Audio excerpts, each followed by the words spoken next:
काढूच नाही ते उभी आईच्या कुशीत. आईच्या कुशीत हा, असल्यासारखं आपल्यासारखं वाटत वाटतं. आहे की नाही मग लय भारी असं ऊब मग पण ते म्हणतात ना जुनं ते सोनं सोनं. हा ते सोनं old is gold gold. Very हा. गुड व्हेरी गुड बरोबर बरोबर हा. बरोबर आहे. बाकी अजून काय काय भाण्यात चल लवकर तू आता. पळ पळ सोडत नसते आता पारीला मी. दगडच घालते त्या डोक्यात चला चला चल लवकर लय भारी आता काय सांगायचं. हा. फक्त तू तिथे बायको तिचं नाव नको घेत जाऊ बरं, मला लय राग येतो आता तिचं मी- नाव घेतलं का मी तू. करणार आहे आता हा. सगळं तिला सोड चिठ्ठी देणार आहे मी हा. प्रोसिजर मध्ये आहे. आता मी तेच करणार आहे मी मग उगाच काय? आलो का इकडे पळून हा इकडे उगाच आलो का तशी पण पळून? चांगली पण नाहीये.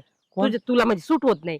ती गावठी, तिला काहीच कळत नाही. हा, ती हा. कशी भांडण करते, मला तर लय क्यू येते रे तुझी. भांडण म्हणून किती- तर मला सोडायचं हा आहे ना. तिला काय वैताग आणून सोडलाय बरं मला आणि झालं काय? मी तुला सोडायला आले ना, तर तुला तिने तुला तिने जगणं मुश्किल केलं असतं. तिचं जाऊ दे तिथे खाक्या घातला होता ना ते ड्रेस त्या सुनेनी हा. त्यांनी तर पार माझं जगणं सगळंच मुश्किल करून टाकलं होतं. अशी कशी बायको रे. असं वाटतं ना असं हळू- वाटतं हळू- ना, हळू- हळू- बुटाला